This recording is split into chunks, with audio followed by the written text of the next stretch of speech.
ಕಳೆದ ಕೆಲ ದಿನಗಳ ಹಿಂದೆ ಕಾಂಗ್ರೆಸ್ನ ಶಾಸಕರು ವಿದೇಶ ಪ್ರವಾಸಕ್ಕೆ ತೆರಳಿದ್ರು. ವಿದೇಶ ಪ್ರವಾಸಕ್ಕೆ ತೆರಳಿದಂತ ಕಾಂಗ್ರೆಸ್ ಶಾಸಕರು ಈಗ ವಾಪಸ್ ಆಗಿದ್ದಾರೆ ಎನ್ನುವಂಥದ್ದು ಗೊತ್ತಾಗಿದೆ. ಕುಟುಂಬದ ಜೊತೆ ವಿದೇಶಕ್ಕೆ ತೆರಳಿದಂತ ಕಾಂಗ್ರೆಸ್ ಎಂಎಲ್ಎಗಳು ಅವರೆಲ್ಲರೂ ಕೂಡ ಈಗ ವಾಪಸ್ ಆಗಿದ್ದಾರೆ. ಯುದ್ಧದ ಹೊತ್ತಲ್ಲೇ ಸೇಫ್ ಆಗಿ ಕೆಂಪೇಗೌಡ ಅಂತಾರಾಷ್ಟ್ರೀಯ ವಿಮಾನ ನಿಲ್ದಾಣಕ್ಕೆ ಶಾಸಕರು ಬಂದಿಳಿದಿದ್ದಾರೆ. ನಾಯಕತ್ವ ಬದಲಾವಣೆ ಜಟಾಪಟಿ ಮಧ್ಯೆನೇ ಶಾಸಕರು ಫಾರಿನ್ ಟ್ರಿಪ್ಗೆ ತೆರಳಿದ್ರು. ಶಾಸಕರ ವಿದೇಶಿ ಪ್ರವಾಸದ ಬಗ್ಗೆ ಸಾಕಷ್ಟು ಗೊಂದಲ ಕೂಡ ಆಗಿತ್ತು. ವಿದೇಶ ಪ್ರವಾಸಕ್ಕೆ ತೆರಳಿದಂಥ ಕಾಂಗ್ರೆಸ್ನ ಶಾಸಕರು ವಾಪಸ್ಸಾಗಿರುವಂಥ ದೃಶ್ಯಾವಳಿಗಳನ್ನು ನೀವಿಲ್ಲಿ ನೋಡ್ತಾ ಇದ್ದೀರಾ. ಒಂದು ಕಡೆಯಲ್ಲಿ ಯುದ್ಧ ಆಗ್ತಾ ಇದೆ ಮಧ್ಯಪ್ರಾಚ್ಯದಲ್ಲಿ, ಆದರೆ ಈ ನಡುವೆ ಅವರು ಸೇಫ್ ಆಗಿ ಇಲ್ಲಿಗೆ ಲ್ಯಾಂಡ್ ಆಗಿದ್ದಾರೆ.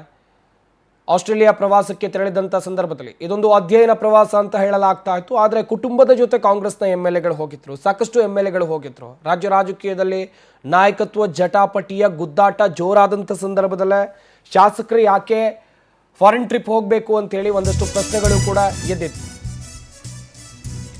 ಇತ್ತ ಶಾಸಕರ ಪ್ರವಾಸದ ವಿಚಾರದಲ್ಲಿ ಇದೀಗ ಮತ್ತೊಂದು ಗೊಂದಲ ಏರ್ಪಟ್ಟಿದೆ. ಅಧ್ಯಯನ ಮಾಡೋಕೆ ಹೋಗಿದ್ದೇವೆ ಅಂತ ಕೆಲವೊಂದಿಷ್ಟು ಶಾಸಕರು ಹೇಳ್ತಾ ಇದ್ದಾರೆ. ವಿದೇಶ ಪ್ರವಾಸದಲ್ಲಿ ಅಧ್ಯಯನದಿಂದ ಸಾಕಷ್ಟು ಕಲ್ತಿದ್ದೇವೆ ನಾವು, ನಮ್ಮ ದೇಶದಲ್ಲಿ ಅದನ್ನು ಇಂಪ್ಲಿಮೆಂಟ್ ಆಗಬೇಕು ಅಂತ ಶಾಸಕ ದೇವೇಂದ್ರಪ್ಪ ಅವರು ಹೇಳಿಕೆಯನ್ನು ಕೊಟ್ಟಿದ್ದಾರೆ. ದೇವೇಂದ್ರಪ್ಪ ಹೇಳಿದ್ದು ಸುಳ್ಳು ಎಂಬಂತೆ ಸಿರಗುಪ್ಪ ಶಾಸಕ ಹೇಳಿಕೆಯನ್ನು ಕೊಟ್ಟಿದ್ದಾರೆ. ಅಧ್ಯಯನ ಸುಳ್ಳು ಅಂತ ಸಿರಗುಪ್ಪ ಎಂಎಲ್ಎ BM ನಾಗರಾಜ್ ಅವರು ಹೇಳಿದ್ದಾರೆ. ಯಾವುದೇ ಚರ್ಚೆಯೂ ಆಗಿಲ್ಲ. ಚರ್ಚೆಗೆ ಏನು ವಿಷಯ ಇತ್ತು? ಒಬ್ಬೊಬ್ಬ ಶಾಸಕರಿಂದ ಒಂದೊಂದು ರೀತಿಯಾದಂಥ ಹೇಳಿಕೆ ವ್ಯಕ್ತವಾಗ್ತಾ ಇದೆ. ಒಂದು ರೀತಿ ಇವರ ಪ್ರವಾಸ ಗೊಂದಲಮಯವಾಗಿ ಕಂಡು ಬರ್ತಾ ಇದೆ. ಕೆಂಪೇಗೌಡ ಅಂತಾರಾಷ್ಟ್ರೀಯ ವಿಮಾನ ನಿಲ್ದಾಣಕ್ಕೆ ಬಂದಿಳಿದ್ರು. ಹೇಳಿದ್ವಲ್ಲ ಜಸ್ಟ್ ಫಾರ್ ವಿಸಿಟಿಂಗ್ ಅಷ್ಟೇ. ಚೆನ್ನಾಗಿತ್ತು. ಏನೇನೆಲ್ಲ ಅಧ್ಯಯನ ಮಾಡಿದ್ರಿ? ಅಧ್ಯಯನ ಅನ್ನೋದು ಬರೀ ಅಧ್ಯಯನ ಒಂದೇ ಅಲ್ಲ, ಎಲ್ಲದೂ ಸೇರಿದಾಗ ಪ್ರವಾಸನ ಮೇಯ್ನಾಗಿ ಹೈನುಗಾರಿಕೆ, ಅಗ್ರಿಕಲ್ಚರ್ ಬಗ್ಗೆ. ಬಟ್ ನಮ್ಮ ಮತ್ತು ಅಲ್ಲಿಗೂ ಭಾಳ ವ್ಯತ್ಯಾಸ ಇದೆ. ನಮ್ಮ ಅಗ್ರಿಕಲ್ಚರೇ ಬೇರೆ, ಅದಾದಮೇಲೆ ಜನರ ಒಂದು ವ್ಯವಸ್ಥೆ, ಇಲ್ಲೆಲ್ಲ ಕಾನೂನು ಹೇಳಿ ಮಾಡಿಸ್ಕೋಬೇಕಾಗ್ತದೆ. ಅಲ್ಲಿ ಆಟೋಮೆಟಿಕಲಿ ಅಲ್ಲಿರ್ತಕ್ಕಂಥ ವ್ಯವಸ್ಥೆ ನಿಜವಾಗ್ಲೂ ನಾವು ಅಳವಡಿಸ್ಕೋಬೇಕಾದಂಥ ಅಗತ್ಯತೆ ಭಾಳ ಇದೆ. ಸೊ ಹಾಗಾಗಿ ನಾವೇನು ಯಾವ ಚರ್ಚೆ ಏನಾಗಿಲ್ಲ. ಚರ್ಚೆ ಎಂಬುದು ಏನು ವಿಷಯ ಆಯಿತು? ಚರ್ಚೆ ಅಂತ ನೋಡಪ್ಪ, ಫ್ಯಾಮಿಲಿ ಜೊತೆ ಹೋಗಿತ್ತು, ಫ್ಯಾಮಿಲಿ ಟ್ರಿಪ್ ಹೋಗಿತ್ತು. ಎಲ್ಲ MLAಗಳು ಕೆಲವರು ನೋಡಿದ್ರೆ ಅಧ್ಯಯನ ಮಾಡ್ತೀವಿ, ಅದೆಲ್ಲ ಸುಳ್ಳು ಮಾತು. ಅಧ್ಯಯನ ಮಾಡಿಲ್ಲ. ತಪ್ಪು ರಸ್ತೆ ವ್ಯವಸ್ಥೆಗಳು ನೋಡಕ್ಕೆ ಹೋಗಿದ್ದು ನೋಡ್ಕೊಂಡು ಬಂದೀವಿ ಅಷ್ಟೇ.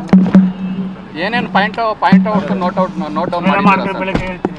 ಸರ್ಕಾರಕ್ಕೆ ಏನಾದರೂ ಗಮನ ಹೇಳ್ತೀನಿ ಹೆಂಗೆ ಏನು ಮಾಡಬೇಕು, ಯಾವ ರೀತಿ ರೋಡ್ಗಳನ್ನ ಮಾಡಬೇಕು. ರಾಜಕೀಯದ ಬಗ್ಗೆ ಏನು ಚರ್ಚೆ ಮಾಡಿದ್ರಿ ಸರ್? ರಾಜಕೀಯಕ್ಕೆ ಇಲ್ಲಿ ಬಂದ ಮೇಲೆ ಮಾಡೋದಲ್ಲಿ ಏನೇನಾಗ್ತಿದೆ ಅಂತ ಗೊತ್ತಾಗ್ತಿತ್ತು. ನಮ್ಗೇನು ಗೊತ್ತಾಗಲ್ಲ. ದೇವೇಂದ್ರಪ್ಪ ಅವ್ರು ಹೇಳ್ತಾರೆ ರಾಜಕೀಯದ್ದು ಚರ್ಚೆ ಆಗಿದೆ ಅಂತ ಸರ್. ಅದು ಅವ್ರಿಗೆ ಗೊತ್ತಿಲ್ಲ, ನನಗೆ ಗೊತ್ತಿಲ್ಲ. ಈ ಬಗ್ಗೆ ಇನ್ನಷ್ಟು ಮಾಹಿತಿಯನ್ನು ಕೊಡ್ತಾರೆ ನಮ್ಮ ಪ್ರತಿನಿಧಿ ರೂಪೇಶ್ ಬೈಂದೂರು. ಡೆಸ್ಕ್ನಿಂದ ನೇರ ಸಂಪರ್ಕದಲ್ಲಿ ಜಾಯ್ನ್ ಆಗ್ತಾ ಇದ್ದಾರೆ. ರೂಪೇಶ್, ಶಾಸಕರ ವಿದೇಶ ಪ್ರವಾಸ ಹೋಗೋಕ್ಕಿಂತ ಮುಂಚೆಯೂ ಕೂಡ ಗೊಂದಲದಿಂದ ಕೂಡಿತ್ತು. ಹೋಗಿ ಬಂದಾದ್ಮೇಲೂ ಕೂಡ ಒಂದಷ್ಟು ಗೊಂದಲದ ಹೇಳಿಕೆಗಳು ಏರ್ಪಟ್ಟಿದೆ. ಕೆಲವೊಂದಿಷ್ಟು ಶಾಸಕರು ಹೇಳ್ತಾ ಇದ್ದಾರೆ ಅಧ್ಯಯನಕ್ಕೆ ಹೋಗಿದ್ವಿ ಅಂತ, ಇನ್ನೊಂದಿಷ್ಟು ಜನ ಹೇಳ್ತಾ ಇದ್ದಾರೆ ಇಲ್ಲ ಅಂತೇಳಿ. ಯಾಕಿಷ್ಟು ಗೊಂದಲ ಕಾಂಗ್ರೆಸ್ ಶಾಸಕರಲ್ಲಿ ಅಂತೇಳಿ? ಸಂಪತ್, ಈ ಒಂದು ಅಧ್ಯಯನ ಪ್ರವಾಸ ಆರಂಭದಲ್ಲೂ ಕೂಡ ಸಾಕಷ್ಟು ಗೊಂದಲ ಇತ್ತು. ಯಾಕಂತ ಹೇಳಿದ್ರೆ ಮೊದಲದಾಗಿ ನಮಗೆ ಪಶುಸಂಗೋಪನಾ ಇಲಾಖೆ ಸ್ಪಾನ್ಸರ್ ಮಾಡ್ತಾ ಇದೆ ಅಂತೇಳಿ ಒಂದಿಷ್ಟು ಜನ ಶಾಸಕರು ಹೇಳ್ಕೊಂಡ್ರು. ಆ ಸಂದರ್ಭದಲ್ಲಿ ಇಲ್ಲ, ನಾವು ಯಾವುದು ಸ್ಪಾನ್ಸರ್ ಮಾಡ್ತಾ ಇಲ್ಲ ಅಂತೇಳಿ ಇಲಾಖೆ ಸ್ಪಷ್ಟನೆ ಮಾಡ್ತು. ಅದಾದ ಬಳಿಕ ಒಂದಿಷ್ಟು ಗೊಂದಲ ನಡುವೆ ವಿದೇಶ ಪ್ರವಾಸಕ್ಕೆ ಹೋಗಿದ್ದಾರೆ. ಆದರೆ ವಿದೇಶ ಪ್ರವಾಸದಿಂದ ಬಂದಿದ್ದು ಕೂಡ ಕೆಲವರು ಮಾಧ್ಯಮಗಳ ಎದುರುಗಡೆ ಅಂದರೆ ನೇರವಾಗಿ ಬಂದರೆ ಕೆಲವೊಂದಿಷ್ಟು ಹಿಂಬದಿ ಗೇಟಿಂದಲೂ ಕೂಡ ಹೋಗಿದ್ದನ್ನು ಗಮನಿಸಿಕೊಂಡಿದ್ದೇವೆ. ಒಂದು ಅಧ್ಯಯನ ಪ್ರವಾಸ ಇರಲಿ, ಯಾವುದೇ ಪ್ರವಾಸ ಇರಲಿ, ಮಾಧ್ಯಮ ಕಣ್ತಪ್ಪಿಸಿ ಹೋಗೋದು ಯಾಕೆ ಅನ್ನೋದು ಪ್ರಶ್ನೆಗಳು ಸಹಜವಾಗಿ ಮೂಡುತ್ತೆ. ಆದರೆ ಇವತ್ತು ನಿನ್ನೆನೂ ಕೂಡ ಅದೇ ರೀತಿ ಮಧ್ಯರಾತ್ರಿ ಬಂದಿರೋಂಥ ಒಂದಿಷ್ಟು ಜನ ಒಂದಿಷ್ಟು ಹೇಳಿಕೆಗಳನ್ನು ಕೊಟ್ಟಿದ್ದಾರೆ. ಯಾಕಂತ ಹೇಳಿದ್ರೆ ಅಧ್ಯಯನ ಪ್ರವಾಸ ಅಂತ ಹೇಳಿದ್ರೆ ಅಧ್ಯಯನ ಪ್ರವಾಸಕ್ಕೆ ಹೋಗಿದ್ದೇವೆ, ಈ ರೀತಿಯಾಗಿ ಅಧ್ಯಯನ ಮಾಡಿದ್ದೇವೆ, ಇದಿಷ್ಟು ಅಳವಡಿಕೆ ಮಾಡ್ಕೊಳ್ಬಹುದು, ಈ ಮೂಲಕವಾಗಿ ಭಾರತ ಅಥವಾ ಕರ್ನಾಟಕನ ಸಮೃದ್ಧ ಮಾಡಬಹುದು, ಈ ರೀತಿಯಾಗಿ ಮಾತಾಡಬಹುದಿತ್ತು. ಆದರೆ ಇಲ್ಲಿಗ ಒಂದಿಷ್ಟು ಜನ ಅಧ್ಯಯನ ಪ್ರವಾಸ ಅಲ್ಲ ಅಂತ ಹೇಳಿದ್ರೆ ಒಂದಿಷ್ಟು ಜನ ಅಧ್ಯಯನ ಪ್ರವಾಸ ಹೌದು ಅಂತಿದ್ದಾರೆ. ಅದೇ ರೀತಿ ಕುಟುಂಬ ಜೊತೆ ಹೋಗಿದ್ದ ಒಂದಿಷ್ಟು ಜನ ಶಾಸಕರು ಒಂದಿಷ್ಟು ಮಾತನ್ನು ಹೇಳ್ತಾ ಇದ್ದಾರೆ. ಯಾಕಂತ ಹೇಳಿ ಒಂದಿಷ್ಟು ಅಧ್ಯಯನ ಮಾಡಿದ್ವಿ, ಅದನ್ನು ನಮ್ಮ ರಾಜ್ಯದಲ್ಲೂ ಕೂಡ ಅಳವಡಿಕೆಯನ್ನು ಮಾಡ್ಕೊಳ್ಬೇಕು ಅಂತ ಹೇಳಿ ದೇವೇಂದ್ರಪ್ಪನವರು ಹೇಳಿದ್ರೆ, ಸಿರುಗುಪ್ಪ ಶಾಸಕರೇ ಒಂದು ರೀತಿ ಹೇಳಿದ್ದಾರೆ ಅಧ್ಯಯನ ಪ್ರವಾಸ ಅಲ್ವೇ ಅಲ್ಲ ಅಂತ ಹೇಳಿದ್ದಾರೆ. ಆದರೆ ಹೋದಂತ ಇಷ್ಟು 20 ಜನ ಶಾಸಕರಲ್ಲಿ ಒಬ್ಬೊಬ್ಬರು ಒಂದು ರೀತಿ ಅಭಿಪ್ರಾಯನ ವ್ಯಕ್ತಪಡಿಸ್ತಾ ಇದ್ದಾರೆ. ಅದರಲ್ಲಿ ಹೋಗಿ ಇವ್ರು ಮಾಡಿದ್ದಾದ್ರು ಏನು ಅನ್ನೋದು ಸಹಜವಾಗಿ ಪ್ರಶ್ನೆ ಮೂಡುತ್ತೆ. ಯಾಕಂತ ಹೇಳಿದ್ರೆ ಈಗ ದಾವೋಸ್ ಇರ್ಬೋದು, ಬೇರೆ ಬೇರೆ ದೇಶಕ್ಕೆ ರಾಜ್ಯವನ್ನ ಪ್ರತಿನಿಧಿಸಿ ಹೋಗ್ತಾರೆ. ಆ ಸಂದರ್ಭದಲ್ಲಿ ಸುದ್ದಿಗೋಷ್ಠಿ ಮಾಡ್ತಾರೆ. ಅದರಲ್ಲಿ ಈಗ ಮಾಧ್ಯಮಗಳಿಗೆ ಬೈಟ್ ಕೊಡ್ಲಿಕ್ಕೂ ಕೂಡ ಹಿಂಜರಿಕೆಯನ್ನು ಮಾಡಿದ್ರು. ಒಂದಷ್ಟು ಜನ ಮಾಧ್ಯಮಗಳು ಎದುರು ಬರ್ಲಿಕ್ಕೂ ಕೂಡ ಹಿಂಜರಿಕೆ ಮಾಡಿ ಹಿಂಬದಿಯ ಬಾಗಿಲಿಂದಲೇ ಕೂಡ ಹೋಗಿದ್ದನ್ನು ಕೂಡ ಗಮನಿಸಿಕೊಂಡಿದ್ದೇವೆ. ಆದ್ರೆ ಇರತಕ್ಕಂಥ ಪ್ರಶ್ನೆ ಅಂತ ಹೇಳಿದ್ರೆ ಈ ಸಂದರ್ಭ ಯಾವುದು ಅಂತ ಹೇಳಿದ್ರೆ ಈಗ ದುಂದು ವೆಚ್ಚ, ಗ್ಯಾರಂಟಿ, ಬೇರೆ ಬೇರೆ ವಿಚಾರವಾಗಿರ್ತಕ್ಕಂಥ ವಿಚಾರಗಳಿದೆ. ಸರ್ಕಾರದ ಬಳಿ ಹಣ ಇಲ್ಲ. ಈ ಸಂದರ್ಭದಲ್ಲಿ ಅಧ್ಯಯನ ಪ್ರವಾಸಕ್ಕಂತ ಒಂದಷ್ಟು ಜನ ಹೋಗ್ತಾರೆ, ಒಂದಷ್ಟು ಜನ ಅಧ್ಯಯನ ಪ್ರವಾಸ ಅಲ್ವೇ ಅಲ್ಲ ಅಂತ ಹೇಳ್ತಾರೆ.